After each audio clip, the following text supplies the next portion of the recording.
Please welcome back to the stage, Hannah Delmet, Concordia's Senior Director of Partnerships. Hi all, welcome back. I tried to get production to play an AJR walk-on song for me because today we'll be hearing from Adam Met shortly. Something about copyrights, we just couldn't get it, but something certainly to work for. I do encourage the folks out in the hallway, those exciting conversations taking place can happen throughout the next 2 days. Concordia members can go ahead and meet my colleague Izzy out front. She'll set up meetings for you and dedicate spaces. But for now, we're excited to talk about some really key issues facing the U.S. country today. We'll talk about the Black maternal mortality crisis with Concordia member Birth Queen. We'll compare and contrast New Hampshire and Kentucky and plans for economic recovery with Governor Sununu, a little bit of that friendly rivalry that Shelley mentioned in her X for I Impact stuff. And then we'll have that climate discussion with singer Adam Met from AJR. But now it's my sincere pleasure to introduce a panel with Concordia Partner Visa. This panel is on financial education, a tool for digital equity and financial inclusion in the United States. We're joined by Worku Gachou, Vice President of Social Impact and Head of North America for Visa. We have Allison Ball, Kentucky State Treasurer, and then Matt Forté, former NFL running back, philanthropist, and founder of What's Your Forte Foundation. This panel is taking questions, so if you've not downloaded or gone to the Concordia website to watch the live stream where you can put in your questions, now's a great time to just queue it on up so that you can ask those questions. Worku's going to be able to track that. Thanks, enjoy, and welcome. Great, thank you. Hi everyone, it's a pleasure to be with you this morning in Lexington. I'm Worku Gachou, the head of Inclusive Impact and Sustainability at Visa. So we're excited to have this topic with such interesting panelists to share about the importance of financial education in helping drive economic inclusion and economic empowerment. So, just wanted to first start off with just personal anecdotes from both of you. Both of you take this approach and have been leaders in the financial education space, but curious, where does the interest come from? Are there any personal anecdotes that drive your passion? Well, absolutely. I was a bankruptcy attorney before I became treasurer of Kentucky. But before all of that, my parents really wanted to teach me financial literacy lessons because they hadn't learned it growing up, and that's true for so many people. I remember my dad telling me that when I was born, he sold the hubcaps off his car so he could buy me diapers. So mom and dad didn't learn this, and they really wanted me to learn it, so they gave me an allowance when I was 9. I thought, this is great. Allison's going to learn to save money. She's going to learn to be smart with it. And I didn't. I bought things as soon as I got it. It was $5 a week, and it was gone immediately. Yeah. So my parents decided to stop giving me an allowance, and they said, Allison, we're cutting this off because you're not learning money management principles like we wanted you to learn. And I was very upset, and I pouted, and eventually I realized my mom and dad were not going to reinstate an allowance, so I had to come up with a way to get some money, so I started a business. I started Positive Pencils International, so I was thinking worldwide, and I sold pencils that were 25 cents each or 4 for $1, so it was a great deal. And I remember my first week selling my pencils, I calculated how much money I made, and I made $200. Listen, that's strong top-line revenue. Yeah, as a 9-year-old, it was great. And I remember it was an eye-opening moment for me because all of a sudden money had value because I'd had to earn it. And I learned a lot of things about free enterprise. I learned so many lessons from that. But really, I learned the value of the dollar because anything I wanted to buy had to be, how many 25-cent pencils does it take to get to this? So I really got a passion for teaching people financial literacy principles as a 9-year-old because that's how I learned it. And I also recognize you need to learn this young. You can learn it at different points of your life, but young really makes a difference. That's powerful. That's powerful. Matt, outside the field, right? Personally, I think what my drove passion came about for financial literacy when I was in college. I was trying to think about what I wanted to major in, had no clue, and I just knew I was going to play football and then get my degree, but I didn't know what I wanted to get it in. So I was like, well, if I make it to the NFL, I need to know how to take care of my money. So why not go into finance? And so I ended up getting a finance degree there, but also while being in the locker room, I noticed that a lot of guys have financial advisors and financial planners, but you would always see the stories of a lot of guys getting taken advantage of. And so that's when I became really adamant about, explaining and like trying to push that to guys to, educate themselves or to take a class, or for the NFLPA, they have thousands of resources for that, for you to learn about financial literacy so that doesn't happen. And the statistics in the NFL is pretty bad, that 80% after retirement go broke.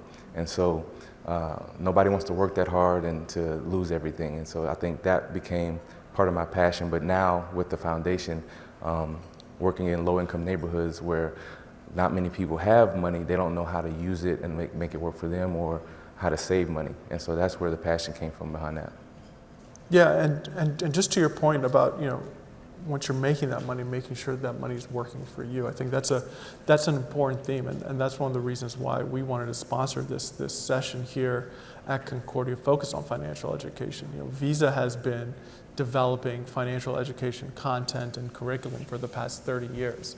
And the way we approach it is ensuring it's accessible, right? It's free, but it's also tailored to the segment, to the customer that we think it benefits the most, be it consumers, be it small businesses, be it school-aged children. So it's a really important theme. And on that, Treasurer, you spent a lot of time and a lot of efforts using the powers of your office to ensure that Kentucky adopted a state requirement around financial education in schools. Can you just talk to us about why you devoted so much time and attention to this issue? Yes, well, this was probably one of my proudest moments, getting this passed while I've been in office.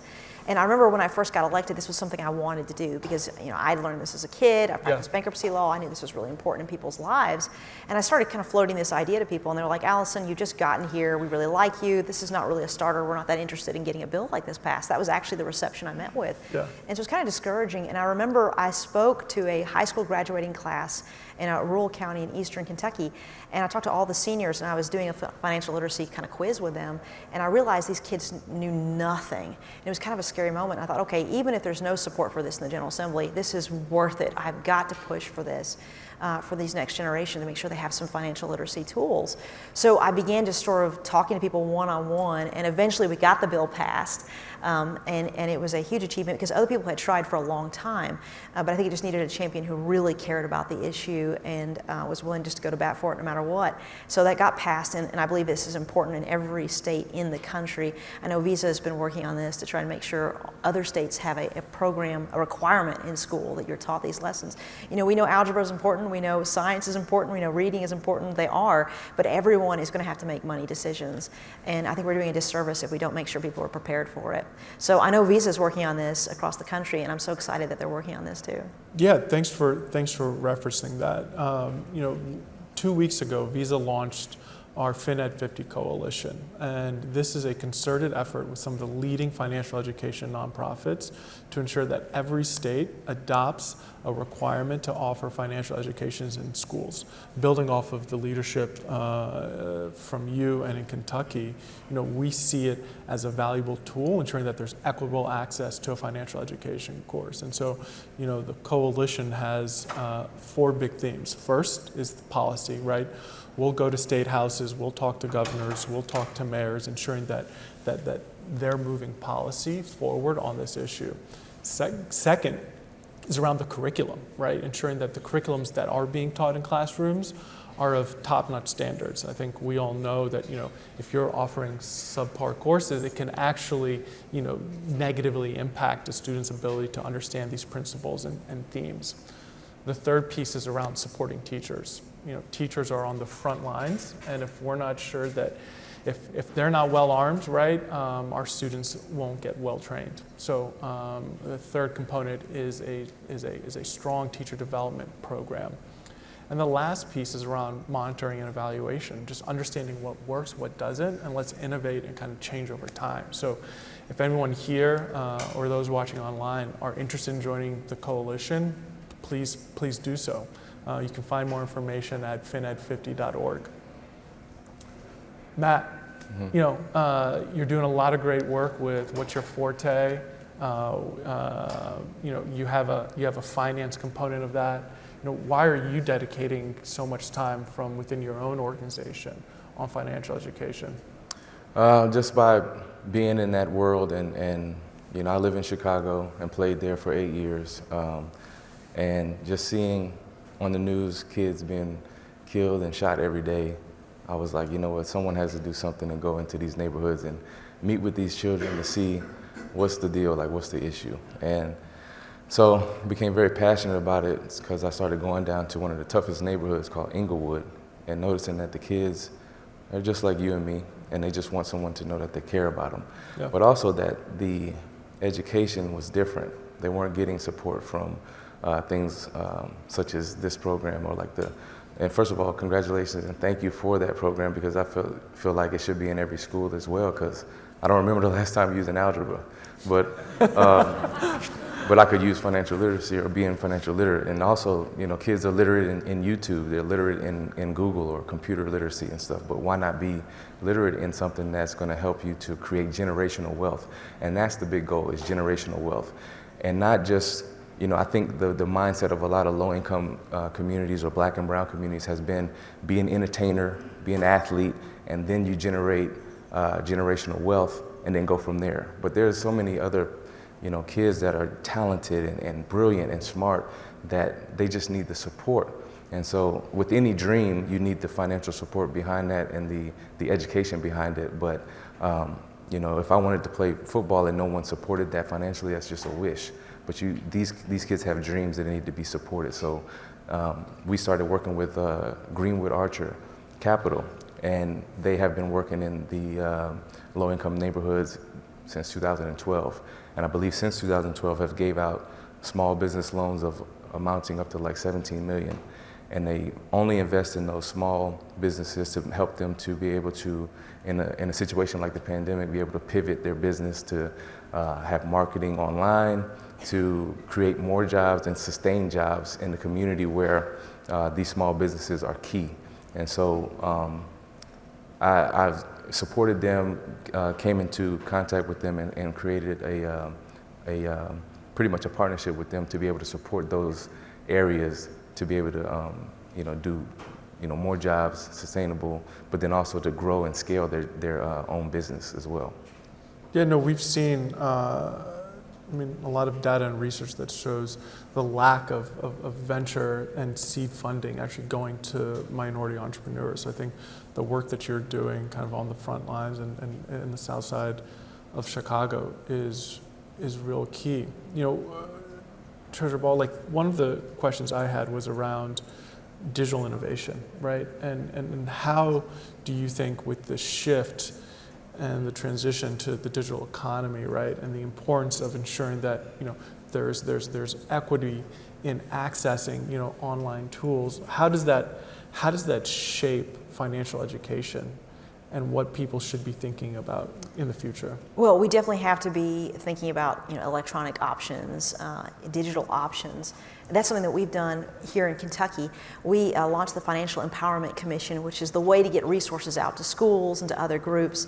So we had the mandate, and then we had this commission that was developed. And so the commission has all sorts of resources, and some of them are digital because we've recognized that's where the world is now. I think something like 90% of millennials have smartphones. And most people who have a smartphone do their banking on a smartphone, but there's a lot of studies that show you are more likely to have problems when you're banking, like you're more likely to overdraft, you're more likely to make some bad decisions because you're working very quickly. So it's a double-edged sword about we've got this access and it's wonderful, and they also have access to training information, but because they have such easy access, they can make bad decisions too. So we really need to be mindful of what happens when the world is moving digitally and step in there and make sure that we're training people in a way that it sticks. So that's something we've been trying to do with the resources available in the Financial Empowerment Commission. We have one thing that we've done during the pandemic is that we launched like a summer camp for students. They could do things digitally, and they competed for a scholarship. So we're trying to figure out how to meet people where they are in this area. And I'm curious, is there any corporate partnerships with this commission, right? How do you view the role of the private sector as speaking for someone in the private sector? So right? Like we want to be a value add to your work. So hugely important. How can we do that? So in Kentucky, it's essential that we have partnerships, and you'll probably see this as you develop this in other states. In Kentucky, we had our mandate that you have to learn these things by the time you're through with high school, but it was an unfunded mandate, as many things are in government. Yeah. So we had to figure out, okay, we want these resources to be available to schools. We also target other groups low-income families, people with disabilities, just different segments of our population. And we wanted them to have all the resources that they need, whether it's digital, whether it's someone actually meeting with them in person, whatever it is. So we had to have partnerships with the private sector. And in Kentucky, the credit unions were the first ones to step up and say, hey, we want to make sure that you have all the money that you need. And as we've progressed with this, there's a lot of people like Visa who are saying, we believe in this too, and we want to make sure this is done right and it's done well. So we cannot do this with taxpayer dollars alone. In fact, in Kentucky, we don't use taxpayer dollars to do this. It's just been funded by the private sector. So we're making sure it's happening, but the money is coming from people that believe in it. And just on that unfunded mandate piece, it's something that it's a consistent theme that I've heard as we've been rolling out FinEd 50, right? We are quite conscious that, we don't want the burdens to fall on school districts and teachers, right? Ultimately, something gets passed, right, and it falls on them to actually execute it. And if we know if they're not confident in these principles, in these themes, right, it will do a disservice for the broader community. So that's a key point. We've been getting some questions from the audience here, and one of the questions that have come up is around money management principles and how things have shifted over the past 2 years because of the pandemic, right? And I'm curious to hear from both of you, right? What do the youth, younger students need to be conscious about today that wasn't really an issue maybe 3-4 years ago? Yeah, I think something I just mentioned about if you're going to be doing your banking on your phone, it's just so easy to buy things. It's so easy to make some decisions that you shouldn't be making. So we really need to be mindful about how easy it is for people to do this. It's also easy for them to get training now because it's perhaps on their phone. But we really need to make sure we're there for that, to prevent that pitfall. Yeah. I think that's something that's changed in the last few years. Matt? Yeah, I agree. You can do Zelle and PayPal and all this other stuff and Cash App and everything's at your fingertips, and so for them to be cognizant of maybe the pitfalls of that or being even hacked or whatever, so the technology behind it, but also how to, on a basic level, how to save more than you spend would be, what I would say, because a lot of times as a youngster, once you first get some money, it's just like you're looking at what you want to get instead of like what's in the future and like what you want to build, and so I've been told that the new generation is called the microwave generation, where they think you just put it in a microwave and it comes out, but it's more of looking for that long-term building towards something. And to have that mindset, as the younger you are, I think helps you as you continue to grow. That's insightful. Another question that has come in for you, Treasurer, is about stable accounts for Kentuckians. Could you speak to that? Yeah, I would love to. So that's been part of my financial literacy outreach here in Kentucky, and it's not necessarily student directed, it's for people with disabilities. So federal law changed several years ago, and it allowed states to be able to open up and create these accounts called ABLE accounts. And a lot of states in the country have now done that. We were the 7th state in the country to open up an ABLE account, and in Kentucky we call it Stable Kentucky. We're a horse state, horses go in stables. It's stability, so we have stable I hear the Kentucky. track's opening tomorrow. At Keeneland, yes. So we timed this perfectly. Yes, Okay. timing is perfect. So Stable Kentucky is what we have here in our state, and it's a way for people with disabilities to open up a savings and investment account. And without these accounts, if you're receiving benefits, and many people who have disabilities are receiving benefits, they can only have up to $2,000 at a time. So you really don't have financial independence. You really don't have control over your future if you're limited to $2,000. That's your cap. So this allows people to save up to $16,000 a year. If you're employed, you actually can save an additional almost $13,000. So it's a lot more money that is available to people. And so this is creating more opportunities. This goes hand in hand with financial literacy, because these are people that have not had a chunk of cash before. They've not been able to make their own financial decisions in a big way. So we need to have tools available for them to meet them in their needs. But it is a game changer. It is truly a game changer for people in the disability community. And again, just like how we can unlock people's future if you're training them when they're young, we can unlock people's future if you're giving people more opportunities if you're someone with disabilities. Impressive, quite impressive. We have a few minutes left in this session, and I assume our audience has a number of questions for our esteemed panelists. So just wanted to open it up if folks had any questions for Matt or the treasurer.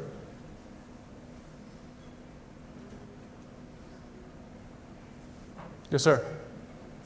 Oh. So just as a reminder, because for COVID purposes, we don't have mic runners, it's really easy to put them into the website, but if you project as loudly as I do, go for it. And question for Matt, I'm curious what the Forté Foundation is doing in Chicago or elsewhere. Yeah, so specifically in Chicago, like I said, I mentioned Greenwood Archer, and we've been able to support small business owners. So one story is that there's a barber who is under a lease contract in his business, and he's been there for about 12 years. And through access to capital through Greenwood Archer, we were able to help him to own his spot. So now he's making the income with other barber chairs and other barbers, where beforehand he'd have to pay a lease every month and wasn't making as much income. And so this is the type of stuff that helps them to create generational income, where his kids can go to private school or go to college now and set up a college fund, these type of things. And plus, not only just supplying or access to capital, which in those neighborhoods, a lot of times you get denied loans. Not only that, but it has classes, and we do Zoom classes and things like that for financial literacy, and have a lot of experts to come on and talk about it. So that's kind of the thing that we're doing in the neighborhoods to supply that educational background and foundation behind financial literacy, but also many other things as far as providing needs for the family as a whole, not just the children, but from the parents on down. Matt, the focus of this conference is, the American heartland, and the work you're doing in Chicago is powerful. I'm curious, what do you need to be able to scale that, right, to the Midwest, to the greater heartland area, right? How could we help support you in that? I would say a mix between what Visa's already doing. I mean, this is so important, and you guys obviously are passionate about it as much as I am, and to be able to, partner on this type of issue, I think is important. But also, like Greenwood Archer is doing, they actually have the capital, and they seek these specific neighborhoods on purpose that usually are forgotten about. And so I think it's important to do that, to empower those type of neighborhoods where a lot of the dollars from, let's say the Reconstruction period used to circulate in that community, but now every dollar made a lot of times goes elsewhere. And so to be able to support them, to be able to keep the dollar in the neighborhood and to create more jobs where a lot of times, resumes don't look like other people's resumes, where they may get denied a lot of access to capital or just denied a job, because of how they look. So I think it's important to, band together in group, and because nobody can just do it alone. I think just the more hands in the basket, I think we're able to help. And then also what Treasurer is doing, be adamant about financial literacy in school. The education behind that alone, I think, will help those to think differently, that don't have those resources that a lot of other neighborhoods do. Awesome.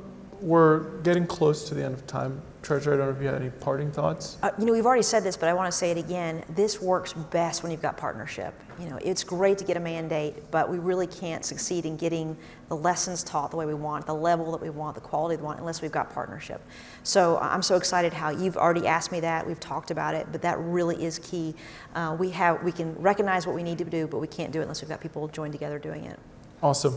Great. Thank you guys for taking the time out. Thank you, Concordia. Thank you, Lexington, for hosting us today. And that's our panel. Awesome. Great. Thank you very much. Thanks.